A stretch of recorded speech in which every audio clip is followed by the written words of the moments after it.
I'm really happy that I stumbled across this little distillery in my trip back from Oklahoma. I will second that. Yeah. I'll send you on more trips. You find stuff like this. Well, yeah, I'd probably go if I knew I could find more stuff like this. Yeah. Cheers, beautiful people. This is Aged in Oak. I'm John. Welcome back. You might notice that the backdrop here is a little different. I guess we can say that I'm shooting on location. I'm at my dad's house. This is my dad. His name's Terry. And he recently went to Oklahoma, and on the way back, he stopped in Vandalia, Illinois at a place called Witness Distillery. He picked up a few things here. We're going to try it. We're going to try them. There's a bourbon and a rye, and there's some other things that he picked up that we can talk about briefly. Would you like to talk about your visit? Sure. I stumbled across this Witness Distillery totally by accident. I was staying in a nearby hotel and needed to go somewhere and get supper. And the place I had supper was in the same building with this Witness Distillery.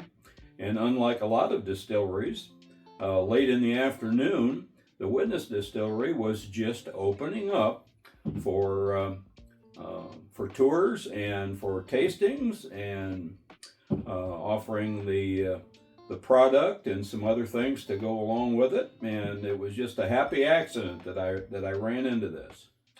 So we've got a bourbon, we've got a rye, we've got a rum, we've got a Witness version of cinnamon whiskey, and Fireball, eat your heart out. This stuff is better. Hey, don't come into some comments about that. and we've got one more thing that is very interesting. It is a black walnut liqueur, which stunned me when I tasted it. So, and I'm probably going to butcher this, but I think they call it. Is it Nocino? I think it's what way I would pronounce it, okay, if I had okay. to. Yeah. Now we're not going to try the liqueur and the spiced rum and the Fireball, at least not in this video. But we are going to do the bourbon and the rye. So now this is sourced from local farmers around them, right? Yeah, it's all done local. They have a unique setup there, however, where they will allow people to supply the grain, and they will do a custom bourbon for that supplier. The lady who's with her husband that owns Witness Distillery, her name is Cynthia, wonderful lady. She recounted where they went to a farm show and they were talking about their distillery, and one of the individuals that was there was a farmer from Iowa who immediately shipped them his corn to make a custom barrel for him. Which sounded really like cool. A really, really very interesting, unique sort of a setup, and kind of makes me wish I was a farmer. Yeah, there you go. There you go. If you just come up with 700 pounds of good corn, they'll fix you up. I think I've got that in my other pants. Well, there you go. So okay, well, you want to start on these? I guess we'll do it. Okay. Yeah, pour that bourbon. So this is they call it the Kaskaskia Small Batch. Says that it was aged 62 months in oak barrels, and it was distilled on April 7th of 2020. And that's a nice little note. This is a 2022 Ascot Awards gold winner. So that already makes me feel a little bit better about this already. Okay, let's that was kind of nice. All right, let's get some in here, a glass for you. And some for me. All right.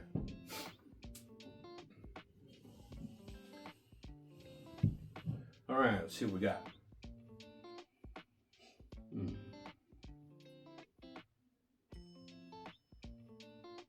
Oh, wow. It's got, I do get caramel on it.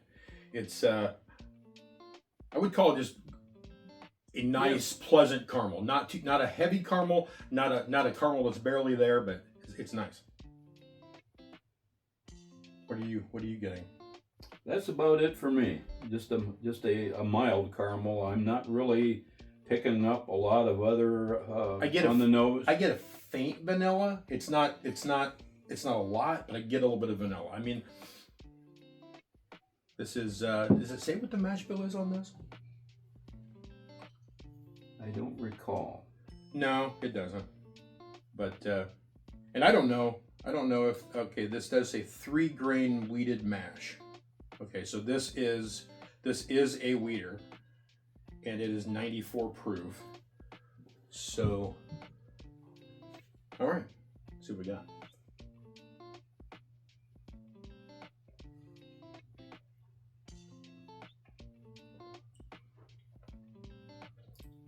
Oh, okay, now for 94 proof, I kind of feel like it drinks a little hot. A little maybe. I mean, not crazy. Maybe up to bonded. Yeah, but not any more than that. Right. I don't think. It does definitely comes across as a wheater. It has the same has kind of the same notes that you would get off of like the old Fit 7 or the Wellers or. Now on the palate, I'm picking up that vanilla.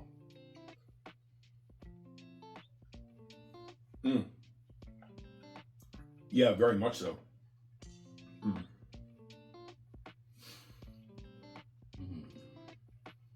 And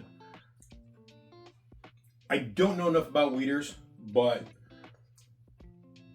there's a distinct flavor in wheaters, different from a rye bourbon.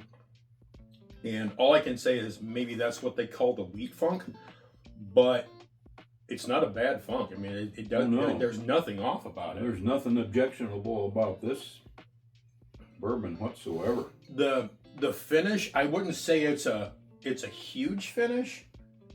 I mean, it hangs on a little bit, and I do get a little bit of the oak, and I get a little bit of that wheater present, toward the back of the palate. Mm-hmm.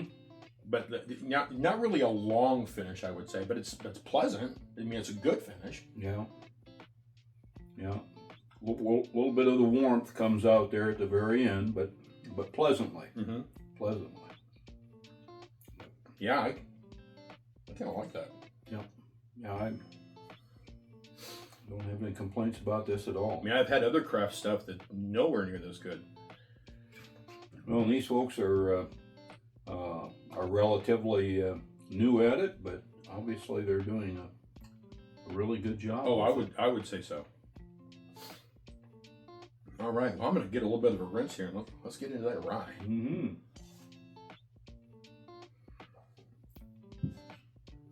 All right. Let's see what this says here. Okay, the Kaskaskia must be their brand name because it's the same name on both bottles. This is also a small batch. I believe that was 62 months. This is also 62 months, and this was distilled on July 26th of 2020, and it is that same proof. So, and a little note here: the name Kaskaskia is almost identical to the name of the nearby river, which caused the community to be originally settled, the Kaskaskia River.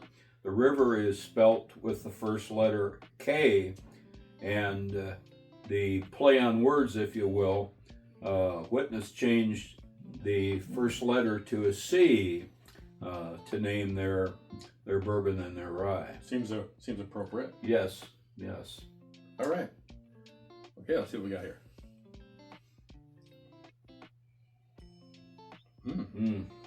Okay. I like that note. I do too. I get a little, I don't know, do you get like something like slightly herbal? Like not grass or something like that, but like something that you would get out of your, like your spice, an herb out of your spice cabinet, like maybe basil or something like that. Not specifically basil, but something herbal like that. Yeah, something that you might cook with. Okay. Yeah, yeah. And of course, as is always the case with me, there's something there that keeps coming each time I sniff it. There's something there that I can't identify, but I like. Right. And like I've mentioned in other videos, we're a long way from being experts. I've only been in this a few years, and it's only recently that I'm starting to pick up on notes. So it's kind of neat. But yeah, I'm not getting any specific notes that are popping out in my head, but there's really good notes here. And he drugged me along later, and so I know even less, but we're enjoying it. Speaking of enjoying it,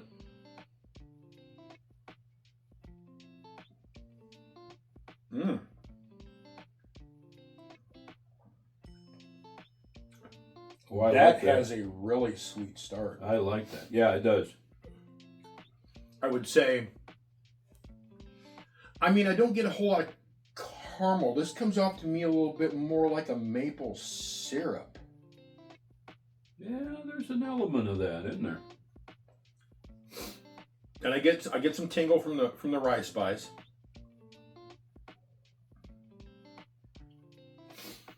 Wow,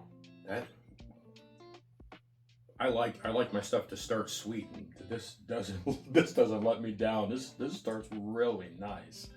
Yeah. And it doesn't do anything later to disappoint you whatsoever. The rye lets you know it's there, but it doesn't like light you up. Like, and there's towards the end, there's just a little bit of that element of astringency that that I really like. It's not real powerful. It's not like some other things that I've had, but it's just a pleasant amount of that dryness aspect. I would agree with that. I like myself a little more astringent, but this doesn't make me mad at all.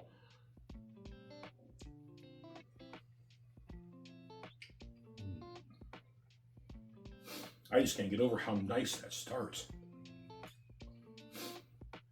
It's nice all the way, but that start is so nice. Yeah, it is good.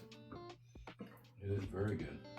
I think I'm going to make this craft thing an ongoing thing, because everybody thinks that you've only got like the Jim Beams and the Heaven Hills and the Bardstowns that are putting out the really kicking stuff, and that's not the case at all. Like you can see back here, we've got some Hard Truth. Hard Truth has stepped up the game, and I think they're driving the legacy distillers to really concentrate on what they're putting out and put out good stuff. Especially now that the market's kind of turning down a little bit.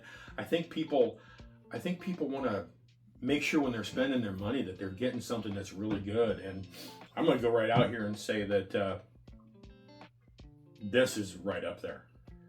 I don't get anything off of either one of these that makes me worried about anything else that they're going to be putting out. If they put out stuff that's anywhere near this good, I'm going to be looking at these people. What do you think? Well, yeah, you're nailing it for me, because the price on these was very reasonable. I have had. Do you remember how much these were? Yes, and I'm going to hit it ballpark. The rye was $54, $55, and the bourbon was about $10 less. Which when you're talking about a small producer and the fact that they're not getting stuff in massive amounts, they're not buying thousands of barrels at a time, so they're not getting that cost break that's driving the price, the prices down. That price is amazing on something like this. Yeah, I'm tickled pink with the quality of both of these for the money. I've spent more and not been as happy as I am with these two, both of them. And Yeah, I'm I'm really happy that I stumbled across this little distillery in my trip back from Oklahoma. I will second that. Yeah. I'll send you on more trips. You find stuff like this. Well, yeah, I'd probably go if I knew I could find more stuff like this. Yeah. All right. Wow. Successful experiment. Yeah. Let's make this a regular thing. The craft distilleries, because wow, if we can get stuff that's coming out as good as this, or like the hard truth or things like that, I am down with this. Yep. So shall we put this one in the old bag? I guess we can, and it's been a pleasant experience. And if any of you find yourselves anywhere near Vandalia, Illinois, make the trip to Witness Distillery. Their product is good enough and their quantity is low enough. It doesn't get very far from home, but you can get it there. Now, correct me if I'm wrong. This is relatively close to Route 66? Well, Vandalia is right on I-70. It is probably, I'm taking a stab, it's probably an hour northeast of St. Louis on I-70, maybe halfway between St. Louis and Effingham, Illinois.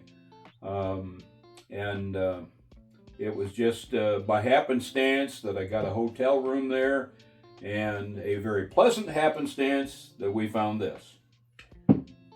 I'm gonna have to agree. Yep. So let's get into a little bit of this off camera, and until next time. Cheers.